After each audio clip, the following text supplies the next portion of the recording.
Love and light. So I've been getting a lot of questions about the earth changes and new earth and the future. My fault. Talk about it a lot. No.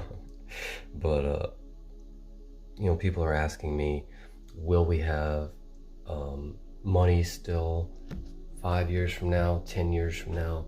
Will we still have, jobs? Will we still have war? Will we still have prisons? Will we still have any of these things, right?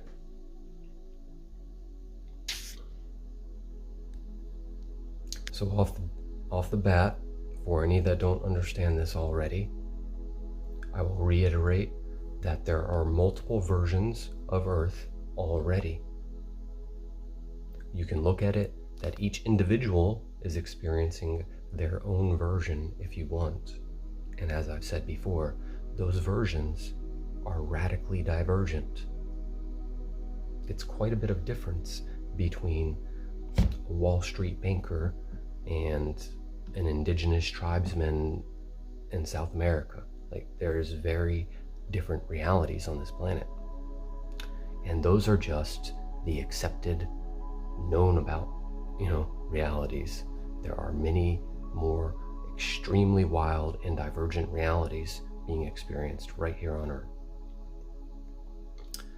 That being said, I believe that we can, by looking at the larger commonalities between our experiences of reality, we can basically focus on two groups. We could say, in effect, there are two Earths right now. One of these Earths is an ascending Earth. One of these Earths is an Earth with 4D and 5D personalities in it and beings. And by 2030, it is my understanding that that Earth will be an entirely fifth dimensional Earth, which is radically different than the Earth we have been in. Because a fifth dimensional Earth, one does not need to worry about money. So if you're asking me about the future of money, I'm telling you, there is no future to money. Not crypto, not fiat, and not even gold. Gold will be valuable as it always has been, as all things are valuable for their place and purpose. But as a form of commodity and exchange, I am not certain we will need a form of commodity and exchange, because abundance does not require so. Abundance says, I have what I need and what I want whenever that is, and only that. Abundance does not require a bank. Abundance does not require a storehouse of wealth, because no one tries to hold any more than they need when they are abundant.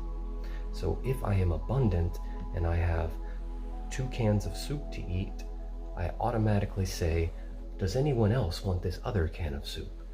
Because I can only eat one. It is not a thought, I will save one for tomorrow, because tomorrow, if I need a can of soup, soup will be there. So there is no reason for such a form of commodity. All needs will be met.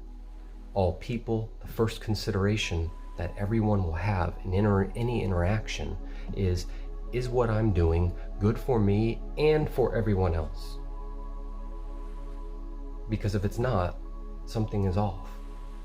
There no longer will be a situation of, it is good for me, but not for you. Now, that's the ascendant Earth. There is also an Earth of the lower third density collective, and those who either have not been able to join the ascendant collective yet, or perhaps are not choosing to join the ascendant collective. Now, from my understanding, the third density Earth has already ceased to exist. What we are experiencing is a fourth density Earth, but some are experiencing the lower fourth density.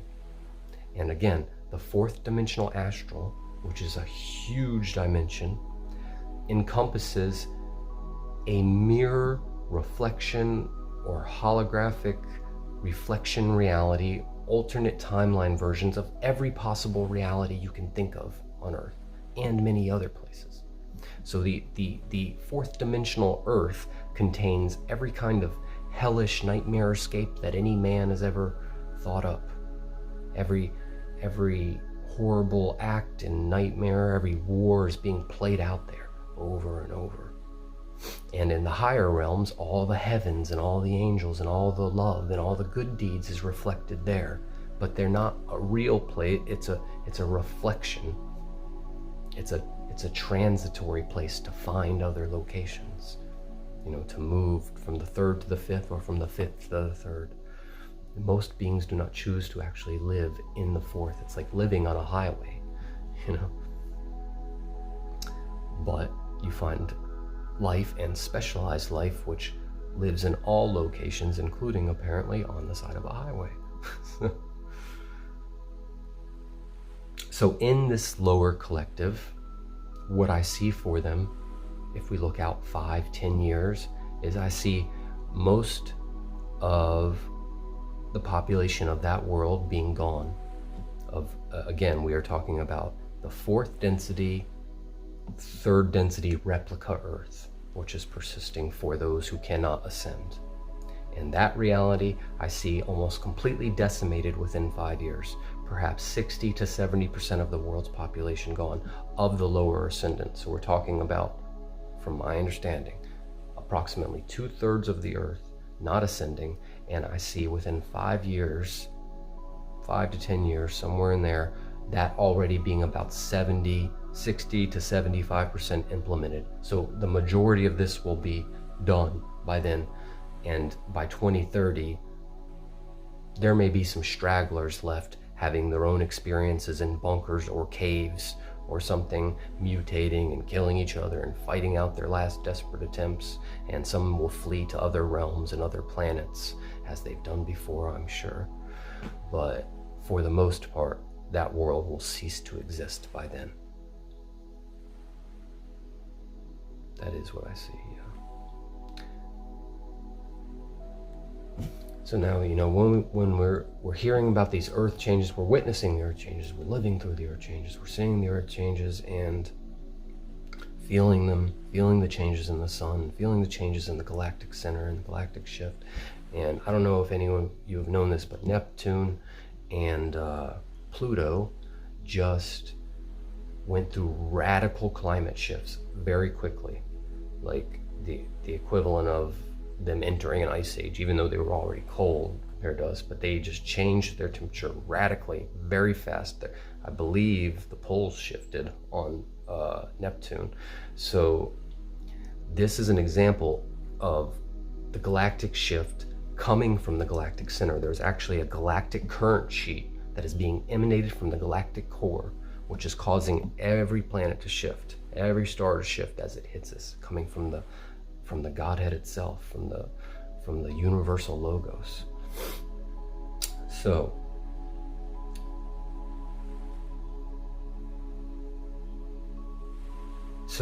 knowing that this is coming, knowing that all these earth changes are coming, what do you do? How do you plan? People ask me all the time, like, where do I go? What do I do? What do I buy?